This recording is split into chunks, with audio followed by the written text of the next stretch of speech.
예, 오늘 제목은 예수님의 정체성이라는 제목으로 누가복음 2장 41절에서 52절 말씀 가지고 함께 나눠보도록 하겠습니다. 우리가 신앙할 대상은 하나님이신 예수님이십니다. 그런데 그 예수님을 정확히 모르면은 우리의 신앙도 희미해질 것입니다. 저와 여러분은 예수님을 얼마나 아십니까? 오늘 본문을 통해 살펴보도록 하겠습니다. 오늘 본문 전체의 줄거리를 살펴보면은 6월절에 예수님의 부모 요셉과 마리아는 친족들과 함께 6월절을 지키기 위해 북쪽 나사렛에서 남쪽 예루살렘으로 올라갑니다. 왜냐하면 예루살렘에 헤롯 성전이 있었기 때문입니다. 그곳에서 이렇듯 이스라엘 백성들은 6월절, 77절, 초막절을 3대 절기로 지킵니다. 우리의 명절과 같은 것이죠.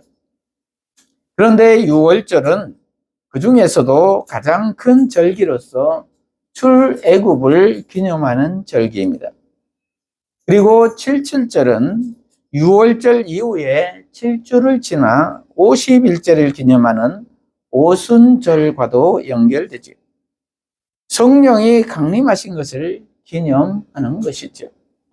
그리고 초막절, 즉 장막절은 추수절이라고도 하고 역사적으로는 광야 시절을 기억하는 절기입니다. 이렇게 이스라엘은 3대 절기를 지킵니다. 그런데 오늘 본문에서는 이 6월절에 예수님이 부모님과 친족들과 함께 예루살렘으로 올라갔다가 내려가는 길에 생긴 사건입니다. 이 기간에는 약 12만 5천 명 정도가 순례를 한다고 합니다. 엄청난 인파 속에 친족과 지인들 간에 무리를 지어 이동했을 것으로 추정을 합니다. 여자와 아이들이 앞에 서고 남자들이 뒤에 서서 따라가는 상황입니다. 첫째로 잃어버린 예수입니다. 잃어버린 예수. 41절부터 보면은 그의 부모가 해마다 6월절이 되면 예루살렘에 가더니 예수께서 12살 되었을 때에 그들이 이 절기의 관례를 따라 올라갔다가 그 날들을 마치고 돌아갈 때에 아이 예수는 예루살렘에 머무셨더라.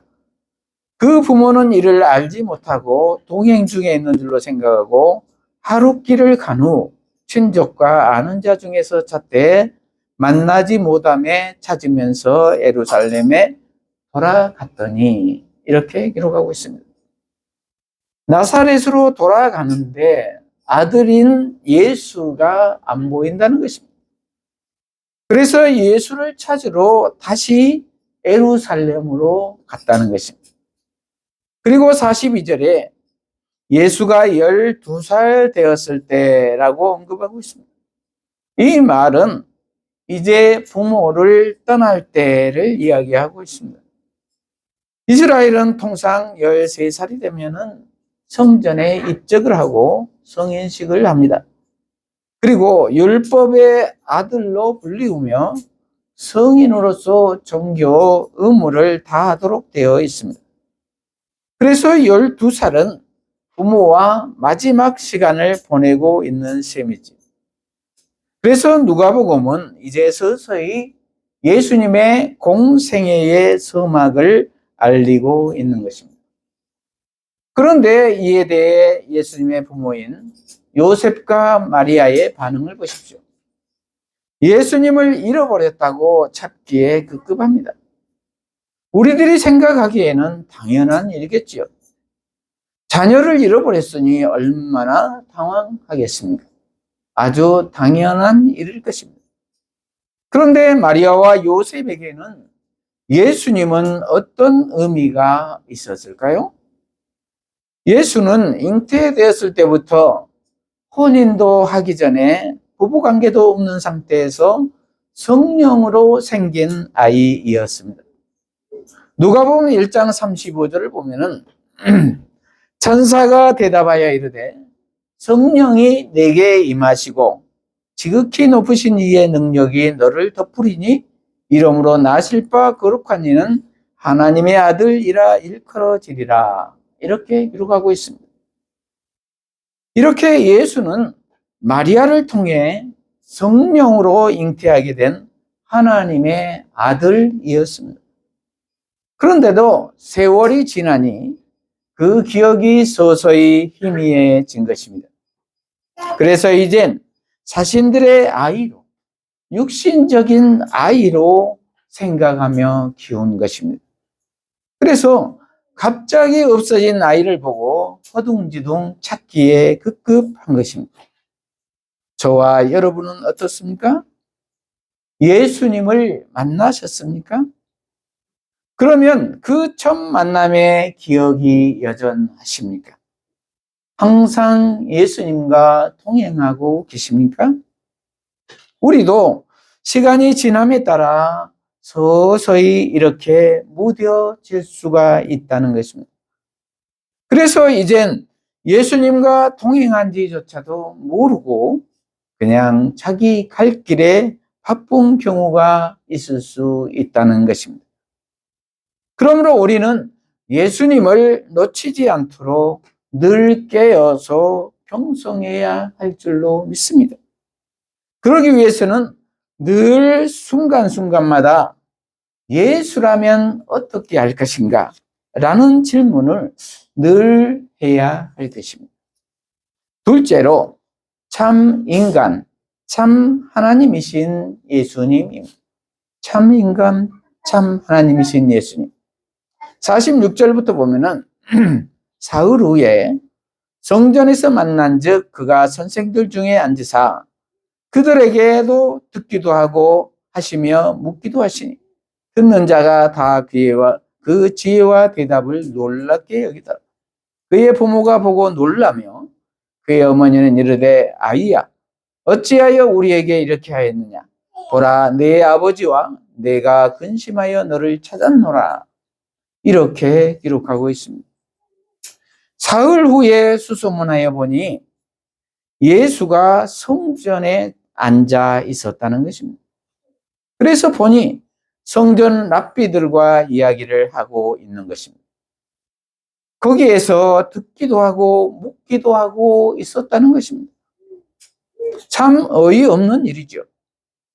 그렇게 찾고 있었는데 그리고 자기들은 하룻길을 넘어 나사렛으로 가고 있었는데 예수는 아직 자리를 뜨지 않고 예루살렘 성전에 머물고 있었으니 말입니다. 지금 우리 같아도 꾸지람을 하고 빨리 나오도록 정용했겠죠. 그런데 여기에서 보면은 두 가지 놀람이 나옵니다. 성전 랍비들은 예수의 지혜와 대답에 놀랐다고 하고 예수의 부모인 요셉과 마리아는 왜 아직까지 여기 있느냐며 놀라고 있다는 것입니다. 대조하고 있습니다. 두 가지 놀람입니다. 하나님의 율법을 연구하고 있는 랍비들은 예수의 지혜와 대답에 놀랐다고 했습니다. 율법에 비추어 하나님의 지혜에 놀란 것 같습니다. 예수님의 신성에 놀란 것입니다. 이건 역시 예수의 30세의 공생애에 대한 서막이지요. 그러나 요셉과 마리아는 아직 여기에 앉아있는 생각 없는 아이의 모습에 놀란 것입니다. 지극히 상식적인 인간적인 모습이지요. 그러나 여기에서 누가가 전하고자 하는 것은 예수님은 인간이지만 유년기의 아이이지만 예수님의 신성에 대해 이야기하고자 한 것입니다. 그래서 하나님의 아들이니까 예수는 당연히 성전에 있어야 한다는 말입니다. 그래서 당연히 하나님으로서 랍비들과 진리에 대해 복음에 대해 이야기를 하고 있다는 것이죠. 저와 여러분은 이해가 되십니까? 이해가 잘 안 될 것입니다. 아무래도 그렇지. 그렇게 부모를 근심시켜서야 되겠느냐? 라는 생각이 들 것입니다. 이렇듯 사람의 생각과 하나님의 생각과는 다르다는 것입니다. 우리가 이해할 수 없는 것이 부지기수라는 것입니다. 예수님의 출생부터가 그렇잖아요. 부부관계도 없는데 아이가 생겼으니 말입니다. 이해가 되십니까? 우리의 상식으로는, 우리의 이성으로는 이해할 수가 없는 것입니다.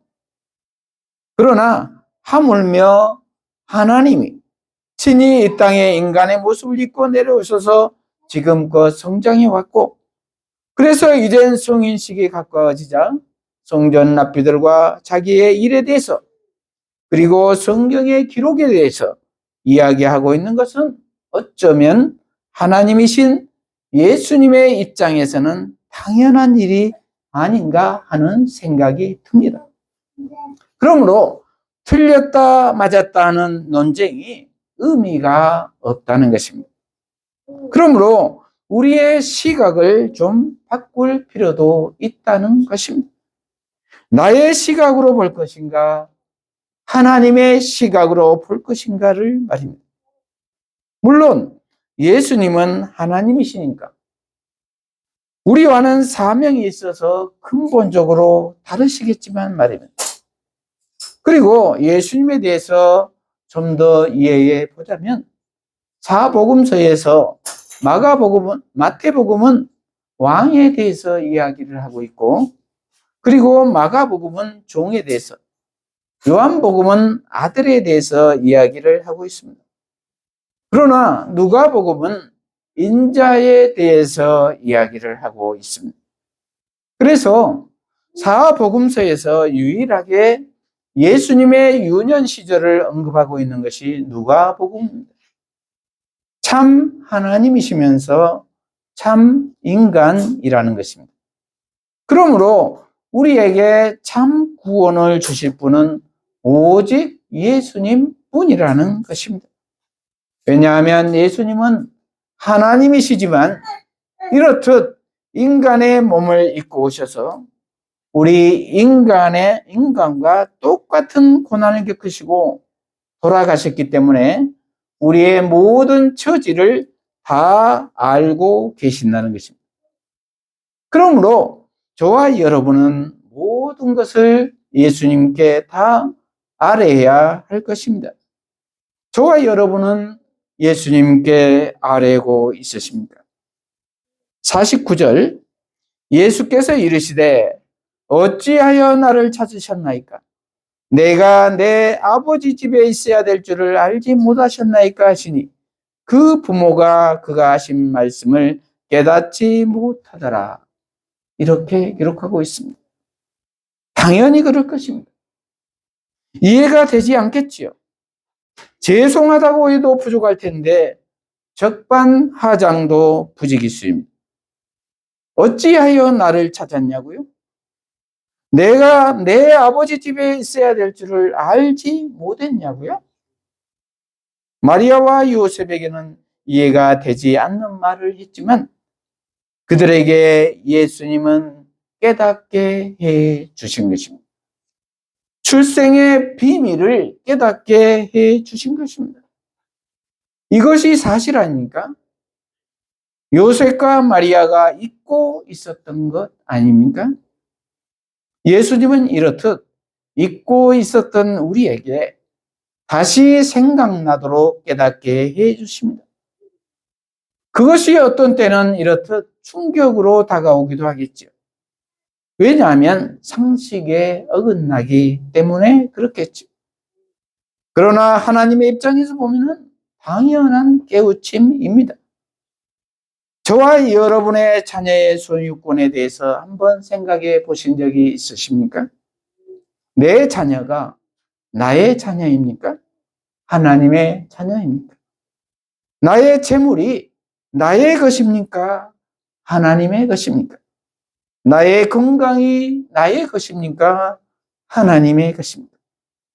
나의 생명이 나의 것입니까? 하나님의 것입니까? 다 하나님의 것입니다. 우리는 다 놔두고 가야 할 것들입니다. 잠시 머물다가 갈 나그네들인 것입니다.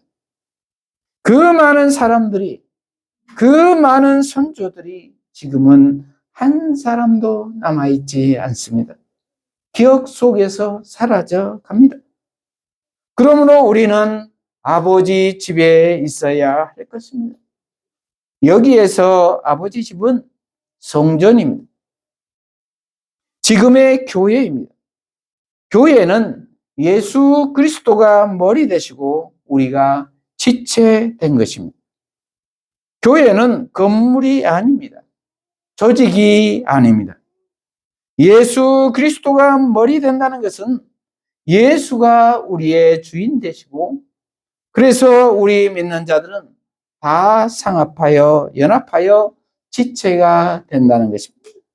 눈, 귀, 입, 손, 발이 된다는 것입니다. 그것이 교회입니다. 저와 여러분은 아버지 집에 있으십니까? 성전에 있으십니까?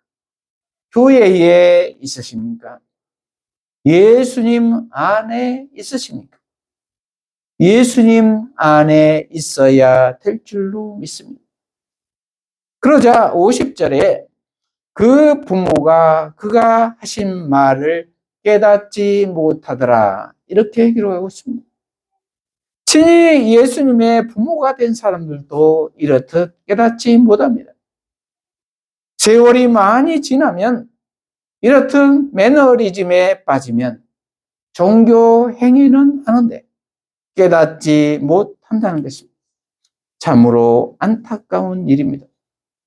저와 여러분은 깨달음이 있으시기를 축복합니다.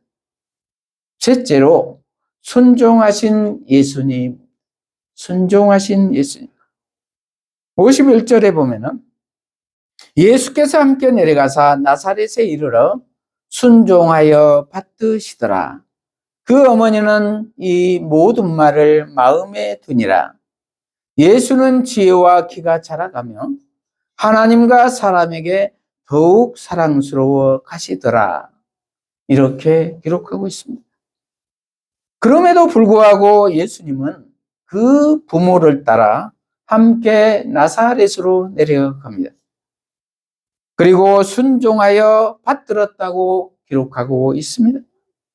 그 순종의 기간이 이전 시절을 제외하고도 13세부터 시작해서 30세의 공생애를 시작하시기 전까지 약 17년간을 육신의 부모에게 순종하여 받듭니다. 결코 짧지 않는 시간입니다. 하나님을 기쁘시게도 하시지만 사람에게도 기쁘시게 하는 예수님이셨다는 것입니다. 하나님 사랑, 이웃 사랑, 십계명을 실천하신 예수님입니다. 저와 여러분은 사람에게도 이렇게 순종하십니까? 이해가 되진 않지만 육신의 부모에게 이렇게 순종하십니까? 그리고 51절 중반에 그 어머니는 이 모든 말을 마음에 두니라, 이렇게 기록하고 있습니다. 이 구절은 누가복음 2장 19절에 마리아는 이 모든 말을 마음에 새기어 생각하니라의 표현과 같습니다. 목자들이, 천사들이 자기들에게 하는 이야기를 전하니 마리아는 이 모든 말을 마음에 새기어 생각했다는 것입니다. 목자와 천사들이 어떻게 말했습니까? 누가복음 2장 8절에서 19절까지를 보면은 그 지역의 목자들이 밤에 밖에서 자기 양떼를 지키더니 주의 사자가 곁에 서고 주의 영광이 그들을 두루 비치매 크게 무서워하는지라. 천사가 이르되 무서워하지 말라. 보라, 내가 온 백성에게 미칠 큰 기쁨의 좋은 소식을 너희에게 전하노라. 오늘 다윗의 동네에 너희를 위하여 구주가 나셨으니 곧 그리스도 주시니라. 너희가 가서 강보에 쌓여 구유에 뉘어 있는 아기를 보리니 이것이 너희에게 표적이니라 하더니 호련히 수많은 천군이 그 천사들과 함께 하나님을 찬송하여 이르되 지극히 높은 곳에서는 하나님께 영광이요 땅에서는 하나님이 기뻐하신 사람들 중에 평화로다 하니라. 천사들이 떠나 하늘로 올라가니 목자가 서로 말하되 이제 베들레헴으로 가서 주께서 우리에게 알리신 바 이 이루어진 일을 보자 하고 빨리 가서 마리아와 요셉과 구유에 누인 아기를 찾아서 보고 천사가 자기들에게 이 이야기에 대하여 말한 것을 전하니 듣는 자가 다 목자들이 그들에게 말한 것들을 놀랍게 여기되 마리아는 이 모든 말을 마음에 새겨 생각하니라. 이렇게 기록하고 있습니다. 믿음의 눈으로 바라보았다는 것입니다. 그것을 다시 깨닫게 된 것입니다. 이렇듯 예수님은 다시금 깨닫게 해 주십니다. 그러므로 이해가 되지 않지만 말씀이 들려올 때 우리는 순종해야 할 것입니다. 하나님의 시각으로 바라보아야 할 것입니다. 52절을 예수는 그 지혜와 키가 자라가며 하나님과 사람에게 더욱 사랑스러워 가시더라. 이렇게 기록하고 있습니다. 이건 역시 30세 공생애에 대한 서막입니다. 이렇듯 예수님은 하나님이시지만 모든 과정을 다 거치시고 자라가셨다는 것입니다. 한 번에 모든 과정을 뛰어넘어 일하시지 않는다는 것입니다. 그 과정이 하나님과 사람에게 더욱 사랑스러워 가신다는 것입니다. 십계명을 이루어 가신 것입니다. 저와 여러분은 하나님과 사람에게 더욱 사랑스러워 가십니까? 모든 과정에 더욱 사랑스러워 가시기를 축복합니다. 말씀을 마무리합니다. 저와 여러분은 예수님을 얼마나 알고 계십니까? 예수님을 알려고 하시면 첫째로 예수님을 잃어버리지 않아야 합니다. 예수님과 만남의 첫사랑을 기억해야 한다는 말입니다. 매너리즘에 빠지지 않아야 한다는 말입니다. 세상 일에 너무 분주해서는 안 된다는 말입니다. 둘째로 참 인간, 참 하나님이신 예수님을 알아야 합니다. 우리의 모든 것을 다 알고 계시기에 우리를 구원하시기에 충분하다는 것입니다. 그러므로 다 아뢰고 맡겨야 될 줄로 믿습니다. 셋째로 순종해야 합니다. 육신의 부모에게 순종해야 한다는 말입니다. 그래서 하나님과 사람에게 더욱 사랑스러워 가야 한다는 말입니다. 이러한 우리 모두가 되어서 예수님 안에서 참 기쁨을 누리시기를 축복합니다. 기도하십시다. 하나님 아버지, 오늘 예수님의 정체성에 대한 제목의 말씀으로 깨닫게 하시니 감사합니다. 우리 모두가 예수님을 잃어버리지 않도록 예수님과의 첫사랑을 기억하게 하셔서 항상 예수님과 동행하게 하시고 예수님이 참 인간, 참 하나님이심을 깨닫게 하셔서 모든 것을 하나님께 아뢰며 다 맡기게 하여 주시옵소서. 그리하여 육신의 부모에게 순종하며 또한 모든 과정에 순종하여 하나님과 사람에게 더욱 사랑스러워 가게 하여 주시옵소서. 예수님의 이름으로 기도합니다. 아멘. 네, 이 시간 찬송가 430장 부르십니다.